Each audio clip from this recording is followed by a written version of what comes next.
केंद्रीय मंत्रिमंडल के मेरे साथीगण, रिजर्व बैंक के गवर्नर, राज्यों के मुख्य सचिव, अलग अलग इंडस्ट्री एसोसिएशन से जुड़े साथीगण, स्टार्टअप, फिनटेक की दुनिया से जुड़े मेरे युवा साथी, बैंकों के वरिष्ठ अधिकारीगण और मेरे प्यारे भाइयों और बहनों, आज देश डिजिटल गवर्नेंस को एक नया आयाम दे रहा है।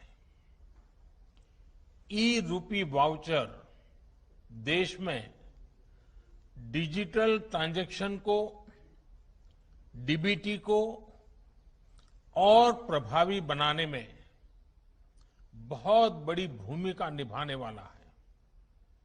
इससे टारगेटेड, ट्रांसपेरेंट और लीकेज फ्री डिलीवरी में सभी को बड़ी मदद मिलेगी।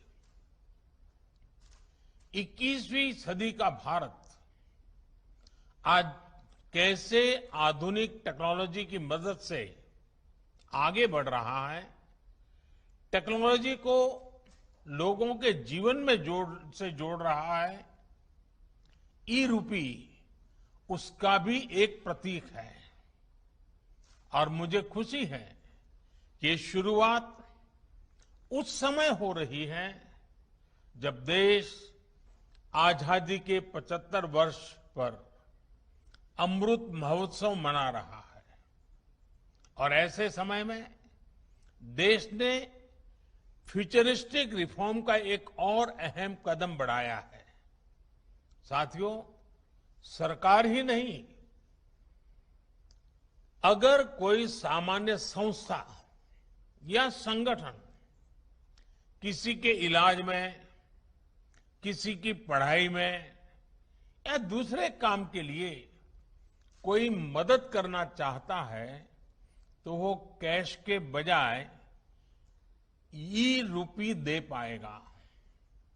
इससे सुनिश्चित होगा कि उसके द्वारा दिया गया धन उसी काम में लगा है जिसके लिए वो राशि दी गई है। अभी शुरुआती चरण में ये योजना देश के हेल्थ सेक्टर से जुड़े बेनिफिट्स पर लागू की जा रही है। मान लीजिए कोई ऑर्गेनाइजेशन सेवा भाव से भारत सरकार के द्वारा जो मुफ्त वैक्सीन दी जा रही है उसका लाभ लेना नहीं चाहता है, लेकिन जो प्राइवेट अस्पतालों में जहां कुछ कीमत देकर के वैक्सीन चल रही है उसमें भेजना चाहता है। अगर वो 100 गरीबों को वैक्सीन लगवाने की उसकी इच्छा है तो वो उन 100 गरीबों को ई रूपी वाउचर दे सकता है। ई रूपी वाउचर ये सुनिश्चित करेगा कि उसका इस्तेमाल वैक्सीन लगवाने में ही हो, किसी और काम में नहीं। समय के साथ इसमें और भी चीजें जुड़ती चली जाएगी। जैसे कोई किसी के इलाज पर खर्च करना चाहता है, कोई टीबी के मरीज को सही दवाओं और भोजन के लिए आर्थिक मदद देना चाहता है, या फिर बच्चों को, गर्भवती महिलाओं को भोजन और पर्यावरण से जुड़ी दूसरी सुविधाएं पहुंचाना चाहता है, तो ई रूपी उनके लिए बहुत मददगार साबित होगा। यानी ई रूपी एक तरह से पर्सन के साथ साथ पर्पज स्पेसिफिक भी है। जिस मकसद से कोई मदद या कोई बेनिफिट दिया जा रहा है वो उसी के लिए प्रयोग होगा, ये ई रूपी सुनिश्चित करने वाला है। कोई अब अगर चाहेगा कि वो वृद्धाश्रम में 20 नए बेड लगवाना चाहता है तो ई रूपी वाउचर उसकी मदद करेगा। कोई किसी क्षेत्र में 50 गरीबों के लिए भोजन की व्यवस्था करना चाहता है तो ई रूपी वाउचर उसकी मदद करेगा। अगर कोई गौशाला में चारे की व्यवस्था करना चाहता है तो ई रूपी वाउचर उसकी भी मदद करेगा। इसे अगर राष्ट्रीय परिप्रेक्ष्य में देखें तो अगर सरकार द्वारा किताबों के लिए पैसा भेजा गया है तो ई रूपी ये सुनिश्चित करेगा कि किताबें ही खरीदी जाएं। अगर यूनिफॉर्म के लिए पैसा भेजा है तो उससे यूनिफॉर्म ही खरीदी जाए। अगर सब्सिडाइज खाद के लिए मदद की है तो वो खाद खरीदने के लिए ही काम आए। गर्भवती महिलाओं के लिए दिए गए कैश से सिर्फ पोषक आहार ही खरीदा जा सके, यानी पैसा देने के बाद हम उसका जो इस्तेमाल चाहते हैं ई रूपी वाउचर उसे सिद्ध करेगा। साथियों, पहले हमारे देश में कुछ लोग चाहते थे कि टेक्नोलॉजी, और वो कहते भी थे कि टेक्नोलॉजी तो केवल अमीरों की चीज है, भारत तो गरीब देश है, इसलिए भारत के लिए टेक्नोलॉजी का क्या काम। जब हमारी सरकार टेक्नोलॉजी को मिशन बनाने की बात करती थी तो बहुत से राजनेता, कुछ खास किस्म के एक्सपर्ट्स उस पर सवाल खड़ा करते थे। लेकिन आज देश ने उन लोगों की सोच को नकारा भी है और गलत भी साबित किया है। आज देश की सोच अलग है, नई है। आज हम टेक्नोलॉजी को गरीबों की मदद के, उनकी प्रगति के एक टूल के रूप में देख रहे हैं। आज दुनिया देख रही है कैसे भारत में टेक्नोलॉजी पारदर्शिता और ईमानदारी ला रही है, कैसे टेक्नोलॉजी नए अवसरों को पैदा करने में, उन्हें गरीबों को सुलभ बनाने का काम कर रही है, और कैसे टेक्नोलॉजी सरकार और लाल फीताशाही पर सामान्य मानवीय की निर्भरता को कम कर रही है। आप आज के ही यूनिक प्रोडक्ट को देखिए। आज हम यहां तक इसलिए पहुंचे हैं क्योंकि देश ने जनधन खातों को खोलने, उन्हें मोबाइल और आधार से जोड़ने और जैम जैसी व्यवस्था के लिए वर्षों मेहनत की है। जब जैम को शुरू किया गया था तब बहुत से लोग इसके महत्व को नहीं समझ पा रहे थे, लेकिन इसकी अहमियत को हमने लॉकडाउन के समय देखा। जब दुनिया के बड़े बड़े देश परेशान थे कि लॉकडाउन में कैसे अपने गरीबों की मदद करें, लेकिन भारत के पास एक पूरी व्यवस्था तैयार थी। दूसरे देश अपने यहां के पोस्ट ऑफिस और बैंक खुलवा रहे थे तो वहीं भारत महिलाओं के बैंक खातों में सीधे आर्थिक मदद भेज रहा था। भारत में अब तक डायरेक्ट बेनिफिट ट्रांसफर के जरिए करीब 17.5 लाख करोड़ रुपए सीधे लाभार्थियों के खाते में भेजे जा चुके हैं। आज केंद्र सरकार 300 से ज्यादा योजनाओं का लाभ डीबीटी के माध्यम से, डायरेक्ट बेनिफिट ट्रांसफर के माध्यम से लोगों तक पहुंचा रही है।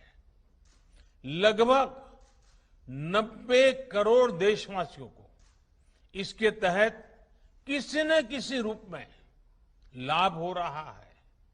राशन हो, एलपीजी गैस हो, इलाज हो, स्कॉलरशिप हो, पेंशन हो, मजदूरी हो, घर बनाने के लिए मदद हो, ऐसे अनेक लाभ डीबीटी से मिल रहे हैं। पीएम किसान सम्मान निधि के तहत 1,35,000 करोड़ रुपए सीधे किसानों के बैंक अकाउंट में पहुंचाए गए हैं।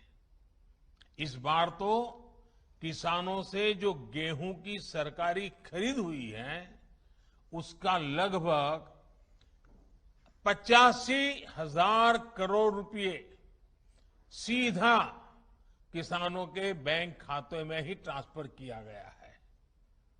इन सारे प्रयोगों का बहुत बड़ा लाभ ये हुआ है कि देश के करीब करीब 1.25 लाख करोड़ रुपए से अधिक गलत हाथों में जाने से बचे हैं।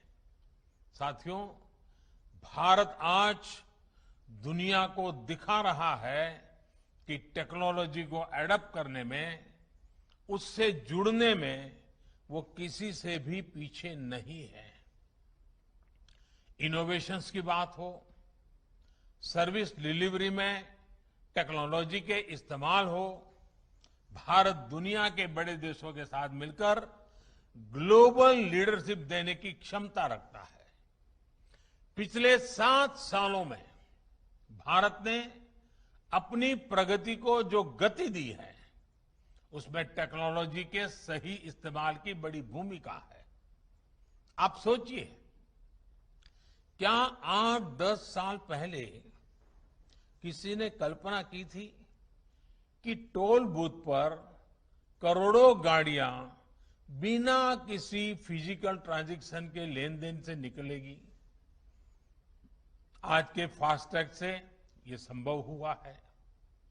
क्या 8-10 साल पहले किसी ने सोचा था कि दूर सुदूर गांव में बैठा कोई हस्तशिल्पी अपने प्रोडक्ट दिल्ली के किसी सरकारी दफ्तर में सीधे बेच पाएगा? आज जेम यानी government e market place portal से ये मुमकिन है। क्या 8-10 साल पहले किसी ने सोचा था कि हमारे सर्टिफिकेट्स, डॉक्यूमेंट्स हर समय डिजिटली हमारी जेब में होंगे और हर जगह एक क्लिक पर इस्तेमाल हो पाएंगे? आज ये डिजी लॉकर से मुमकिन है। क्या 8-10 साल पहले किसी ने सोचा था कि भारत में एमएसएमई सेक्टर के उद्यमियों को सिर्फ 59 मिनट में लोन अप्रूव हो पाएगा? आज भारत में ये भी मुमकिन है। और इसी तरह 8-10 साल पहले क्या आपने सोचा था कि आप किसी काम के लिए एक डिजिटल वाउचर भेजेंगे और काम हो जाएगा? आज ये भी ई रूपी के जरिए मुमकिन हो चुका है। मैं ऐसे कितने ही उदाहरण आपको गिना सकता हूं। इस महामारी के दौरान भी देश ने तकनीक की ताकत को महसूस किया है। आरोग्य सेतु ऐप का उदाहरण भी हमारे सामने है। आज ये ऐप सबसे ज्यादा डाउनलोडेड ऐप में से एक है।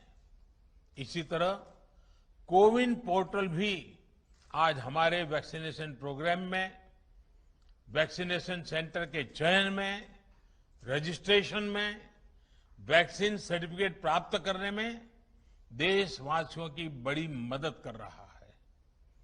पुरानी व्यवस्था चल रही होती तो वैक्सीनेशन लगवाने के बाद सर्टिफिकेट के लिए दौड़ना पड़ता रहता है। दुनिया के कई बड़े देशों में भी आज पेपर पर हाथ से लिख करके सर्टिफिकेट दिया जा रहा है, लेकिन भारत के लोग एक क्लिक में डिजिटल सर्टिफिकेट डाउनलोड कर रहे हैं। इसलिए आज भारत का कोविन सिस्टम दुनिया के कई देशों को आकर्षित कर रहा है। भारत इसे दुनिया के साथ साझा भी कर रहा है। साथियों, मुझे याद है कि 4 साल पहले जब भीम ऐप लॉन्च किया गया था, तब मैंने कहा था कि वो दिन दूर नहीं जब अधिकांश बिजनेस ट्रांजैक्शन नोट और सिक्कों के बजाय डिजिटली होंगे। तब मैंने ये भी कहा था कि इस बदलाव से सबसे अधिक गरीबों, वंचितों, छोटे व्यापारियों, किसानों, आदिवासियों का सशक्तिकरण होगा, वो एम्पावर होंगे। आज हम ये साक्षात अनुभव कर रहे हैं। हर महीने यूपीआई ट्रांजैक्शन के नए रिकॉर्ड बन रहे हैं।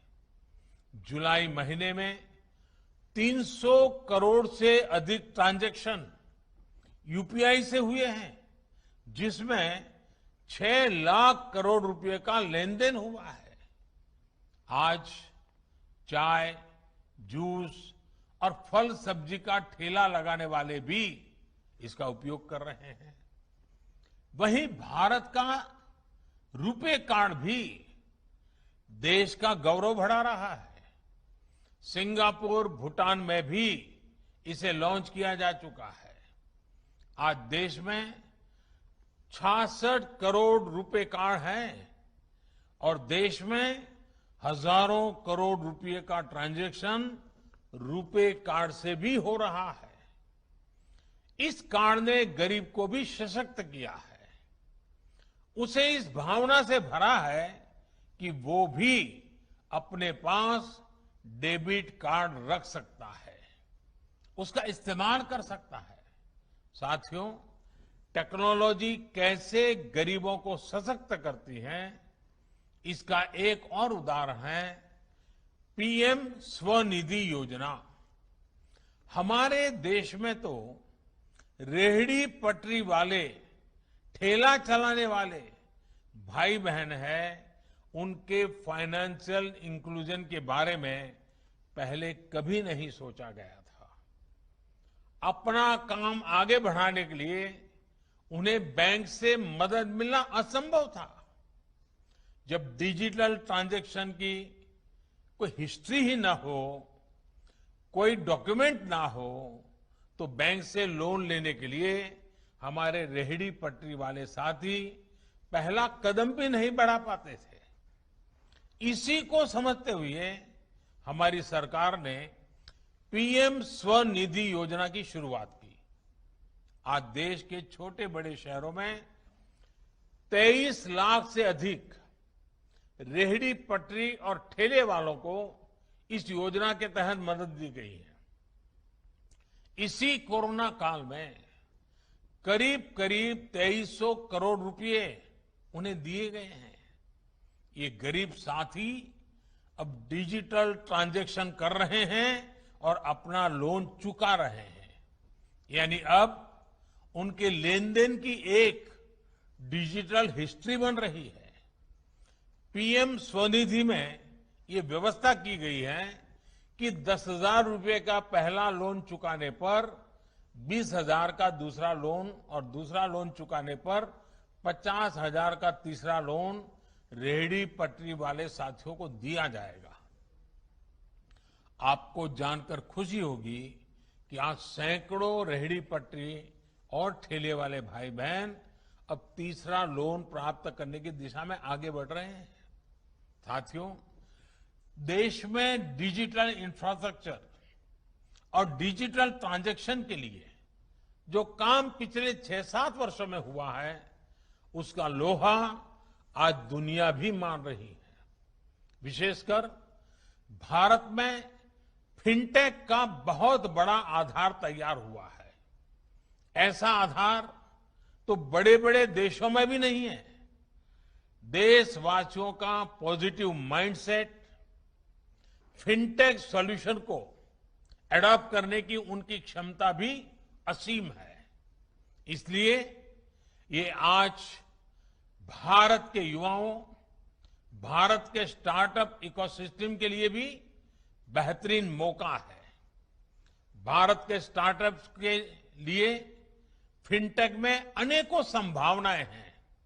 साथियों, मुझे विश्वास है कि ई रूपी वाउचर भी सफलता के नए अध्याय लिखेगा।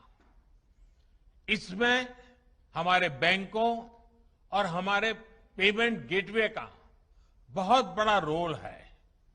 हमारे सैकड़ों प्राइवेट अस्पतालों, कॉरपोरेट्स, उद्योग जगत, एनजीओज और दूसरे संस्थानों ने भी इसको लेकर बहुत रुचि दिखाई है।